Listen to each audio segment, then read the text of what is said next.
베드로후서 3장. 사랑하는 자들아, 내가 이제 이 둘째 편지를 너희에게 쓰노니 이 두 편지로 너희의 진실한 마음을 일깨워 생각나게 하여 곧 거룩한 선지자들이 예언한 말씀과 주 되신 구주께서 너희의 사도들로 말미암아 명하신 것을 기억하게 하려 하노라. 먼저 이것을 알지니 말세에 조롱하는 자들이 와서 자기의 정욕을 따라 행하며 조롱하여 이르되 주께서 강림하신다는 약속이 어디 있느냐? 조상들이 잔 후로부터 만물이 처음 창조될 때와 같이 그냥 있다 하니 이는 하늘이 옛적부터 있는 것과 땅이 물에서 나와 물로 성립된 것도 하나님의 말씀으로 된 것을 그들이 일부러 잊으려 함이로다. 이로 말미암아 그때의 세상은 물이 넘침으로 멸망하였으되 이제 하늘과 땅은 그 동일한 말씀으로 불사르기 위하여 보호하신 바 되어 경건하지 아니한 사람들의 심판과 멸망의 날까지 보존하여 두신 것이니라. 사랑하는 자들아, 주께는 하루가 천년 같고 천년이 하루 같다는 이 한 가지를 잊지 말라. 주의 약속은 어떤 이들이 더디다고 생각하는 것 같이 더딘 것이 아니라 오직 주께서는 너희를 대하여 오래 참으사 아무도 멸망하지 아니하고 다 회개하기에 이르기를 원하시느니라. 그러나 주의 날이 도둑같이 오리니 그날에는 하늘이 큰 소리로 떠나가고 물질이 뜨거운 불에 풀어지고 땅과 그 중에 있는 모든 일이 드러나리로다. 이 모든 것이 이렇게 풀어지리니 너희가 어떠한 사람이 되어야 마땅하냐? 거룩한 행실과 경건함으로 하나님의 날이 임하기를 바라보고 간절히 사모하라. 그날에 하늘이 불에 타서 풀어지고 물질이 뜨거운 불에 녹아지려니와 우리는 그의 약속대로 의가 있는 곳인 새 하늘과 새 땅을 바라보도다. 좋은 날입니다. 성령님께서 오늘도 여러분과 저의 심령 가운데 큰 은혜와 평강 주시기를 주님의 이름으로 축복하여 드립니다. 오늘은 베드로후서 3장 1절부터 13절까지의 말씀을 통하여서 도대체 예수님은 언제 재림하실까라는 제목으로 말씀을 전해드리려고 합니다. 사실 이 본문은 예수님이 언제 재림하느냐 하는 사실보다는 재림할 즈음에 어떤 일들이 일어나는가 하는 것을 이야기하고 있고, 특별히 재림을 부인하는 자들에 대한 이야기를 오늘 성경은 들려주고 있습니다. 지난 시간에 본 것처럼 거짓 선지자들이 마지막 때 일어난다고 했고, 또 뿐만 아니라 큰 핍박이 기독교에 있다고 했습니다. 이 거짓 선지자들의 가장 주된 이야기는 예수님의 재림은 없다. 그분은 다시 오지 않는다. 도대체 봐라. 지금 예수님이 십자가에 죽으시고 부활했다고 하는 그 시간부터 지금까지 재림한다고 했는데 얼마나 시간이 지났느냐.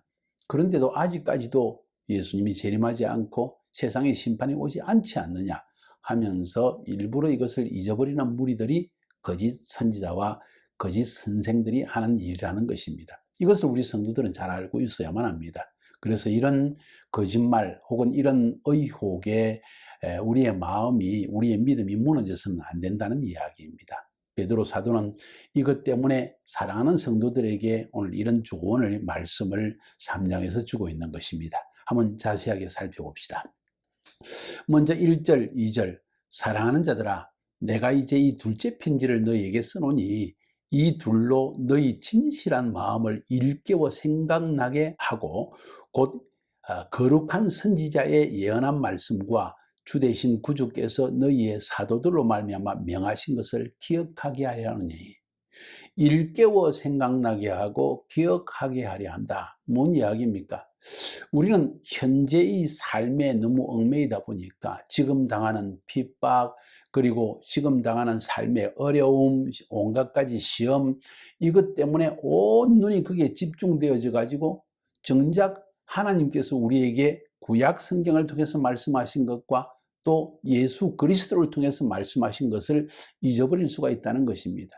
그래서 오늘 보니까 거룩한 선지자의 예언한 말씀이라는 것은 구약 성경을 이야기하고, 구주께서 너희 사도들로 말미암아 명하신 것은 예수님의 말씀을 의미합니다.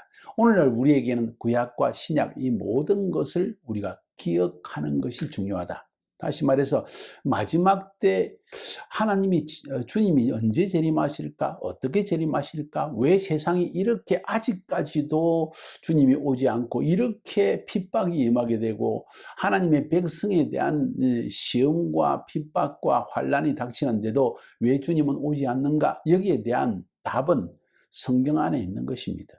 예수님의 말씀에서 우리는 다 알 수가 있는 것입니다. 그런데도 불구하고 성경을 알지 못하면 이런 거짓 선생들과 거짓 선지자들의 말에 미혹되어 넘어갈 수 있기 때문에 사도 베드로 선생은 내가 좀 생각나게 하려고 한다. 일깨워서 이미 알고 있던 것을 일깨워서 생각나게 하고 또 기억하게 하려고 한다.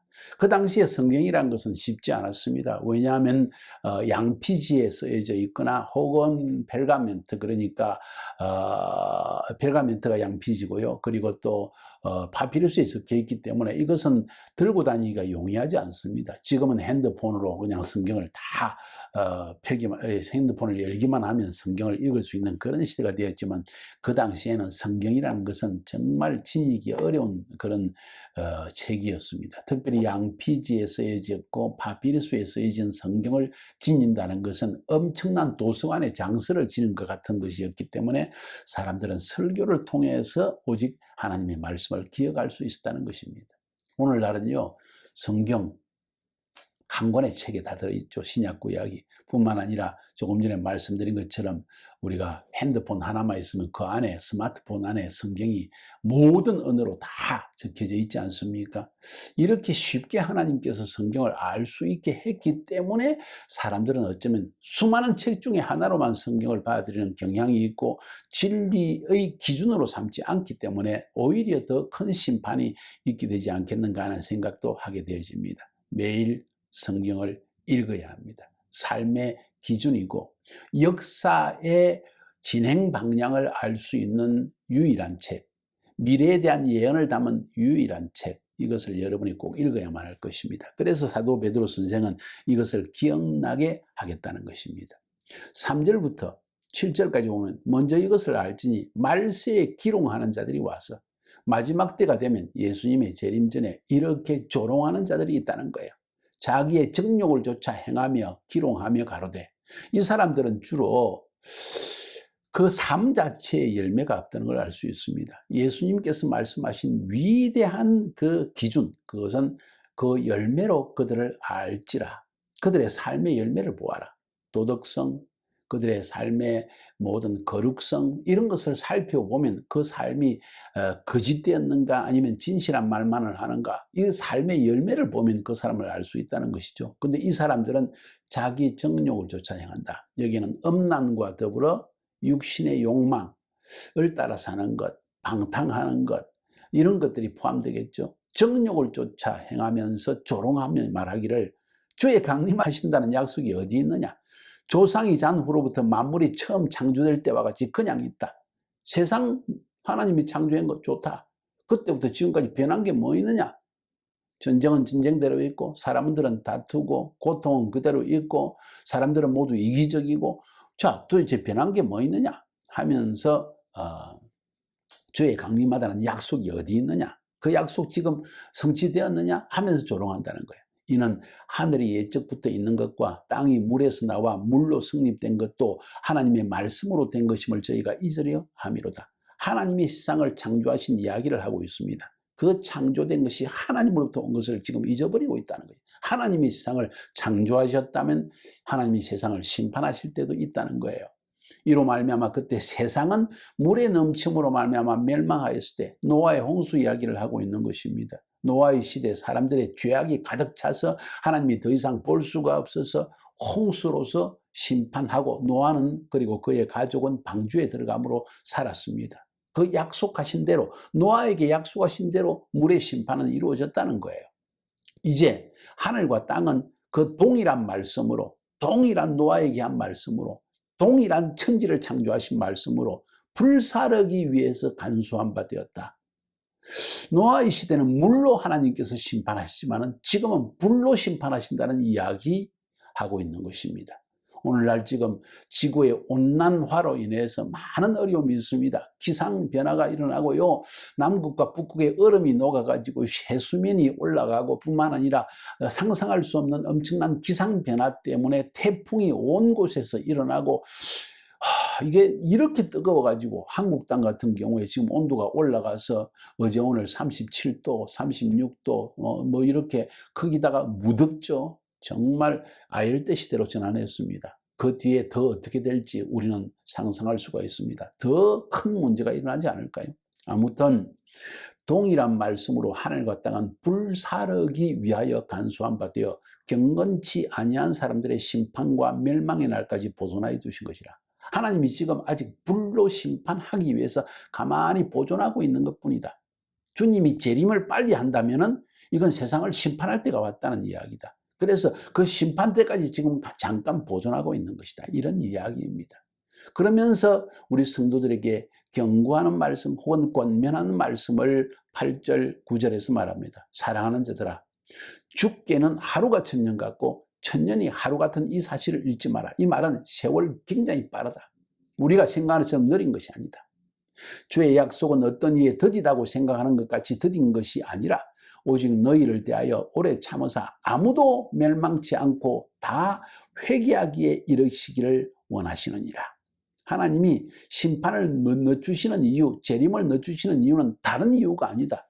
하나님이 존재하지 않았어도 아니고 심판을 안 하기 때문에 혹은 심판 자체가 없기 때문이 아니고 다만 죄인들을 회개하여 하나님께 돌아오게 하고 구원하기 위해서 지금 참고 기다리는 것뿐이다. 오직 너희를 대하여 오래 참으사 아무도 멸망치 않고 지금 이 말씀을 듣는 여러분도 멸망치 않고 죄 때문에 세상과 함께 멸망하지 않고 다 회개하기에 이르기를 원하신다. 여러분 꼭 회개해야 됩니다. 늦기 전에 회개해야 한다는 이야기예요. 왜? 불로 심판하기 위해서 하나님이 세상을 지금 가만히 보존하고 있다는 것입니다. 심판하실 때가 되면 예수님은 재림하실 것이고 세상은 불로 심판을 받을 것입니다. 10절에 그날에 대한 이야기, 주님이 재림하실 때 이야기하고 있습니다. 그러나 주의 날이 도적같이 오리니, 이 말은 상상하지 못할 때, 생각하지 못할 때, 준비하지 못하고 있을 때, 아무도 생각하지 못할 그때에 도적같이 온다. 그날에는, 주님이 재림하시는 그날에는 하늘이 큰 소리로 떠나가고 체질이 뜨거운 불에 풀어지고 땅과 그 중에 있는 모든 일이 드러나리로다. 땅과 그 중에 있는 일이 모두 드러난다는 이야기는 하나님의 심판대 앞에서 사람들이 행한 모든 일들이 드러나고 하나님이 창조하신 피조 세계 전체가 어떻게 된지를 드러난다는 이야기처럼 느껴집니다. 그때 주님이 재림하실 때 일어나리 하늘이 큰 소리로 떠나가고, 이게 무슨 말인지 이해하기 어렵습니다. 하늘이 큰 소리로 떠나간다. 체질이 뜨거운 불에 풀어지고, 이 말은 물질에 속한 것은 전부 뜨거운 불에 확 녹아버린다는 이야기가 아닐까요? 그렇다면 이게 마치 기상변화 정도는 아주 가벼운 일이고 마그마, 용암이 막 끌어올라서 화산이 터지고 그래서 곳곳에 이런 일들이 일어나지 않겠는가. 뿐만 아니라 천체에도 변화가 일어난다. 우주에도 변화가 일어날 것 같다. 큰 소리로 떠나간다는 것은 천체 안에 무슨 변화가, 어떤 큰 변화가 일어난다는 사실을 성경은 말하고 있는 것 같습니다. 이 모든 것이 이렇게 풀어지리니 너희가 어떤 사람이 되어야 마땅하냐. 지금 마지막 때 이런 일들이 일어날 것이다. 불로 심판하기 위해서 하나님이 세상을 간수하고 있는 것뿐이다. 그러니 우리 어떻게 살아야 되겠냐 하는 이야기입니다. 마땅한 행실, 마땅히 거룩한 행실과 경건함으로 하나님의 날이 임하기를 바라고 간절히 사모하라. 하나님의 날이 임하기를 바라고 간절히 사모하라.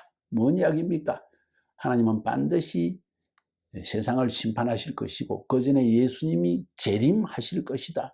재림주로서, 심판주로서, 왕중 왕으로, 신들 중에 신으로서 이 땅에 임할 것이다. 그분은 거룩으로서 세상을 심판할 것이다. 잘 들으세요. 거룩으로 심판할 것이다. 그래서 우리는 거룩한 행실과 경건함으로 그날을 준비해야 된다. 거룩으로 심판할 것이다. 그날에 하늘이 불에 타서 풀어지고 체질이 뜨거운 불에 녹아지려니와 세상에 엄청난 변화가 일어난다. 하나님이 피조세계 자체가 인간의 죄 때문에 함께 타락해 버렸기 때문에 피조세계에 대한 심판도 주어진다. 우리는 그의 다 녹아버리지만 우리는 그의 약속대로 의에 거하는 바 새 하늘과 새 땅을 바라보는 거다. 바로 그때 예수님이 재림하실 때 우리는 새 하늘과 새 땅으로 들어가게 될 것이다. 거기가 지상인지 혹은 지상 바깥인지 잘 모르겠어요. 그런데 성경은 우리에게 이야기하기를 하나님이 재창조를 행하신다. 첫 창조의 하늘과 땅이 아니고 새 하늘과 새 땅, 새 창조의 영원한 장소로 죄가 없는 곳으로 들어가게 된다는 사실을 성경은 우리에게 약속하고 있습니다. 사랑하는 여러분, 베드로 사도가 왜 이 이야기를 하고 있을까요? 지금 교회 안에 예수님의 재림 없다. 그거 다 만들어낸 이야기다. 종교인들이 맹목적으로 자기들의 말을 듣게 하기 위해서 만들어낸 교리이다 하고 말하는 무리들이 있다는 거예요. 거짓 선생이라는 것이죠. 이들은 하나님께서 성령의 감동으로 주신 신약 성경과 구약 성경을 일부러 부인하려고 하고 그 안에 적혀진 마지막 때에 대한 심판의 이야기를 통해서 우리를 깨어있게 하려는 이 말씀을 무시하는 거예요. 사랑하는 성도 여러분, 그래서 성경을 매일 읽어야만 합니다. 내가 하나님 믿네, 나는 끝까지 잘 믿을 것 같아 하는 착각을 버리세요. 우리 눈에 보이는 세상, 귀로 들리는 모든 소문의 이야기, 내 피부로 느끼는 것, 내 마음으로, 감정으로 느끼게 되는 것, 이 모든 것이 내 삶을 이끌어가기 시작하면 하나님의 말씀도 잊어버리게 됩니다. 나도 모르게 그 세속의 물결에 쑥 빠져버리고 염려와 근심과 두려움이 우리 마음을 완전히 사로잡아서 결국 우리는 하나님까지도 부인하는 어리석은 자가 되는 그런 일들이 있다는 것입니다. 말씀을 붙들고 기도하면서 하나님이 약속하신 새 하늘과 새 땅을 소망하며 승리하는 삶을 살 수 있기를 주님의 이름으로 축복해 드립니다. 주님은 곧 재림하십니다.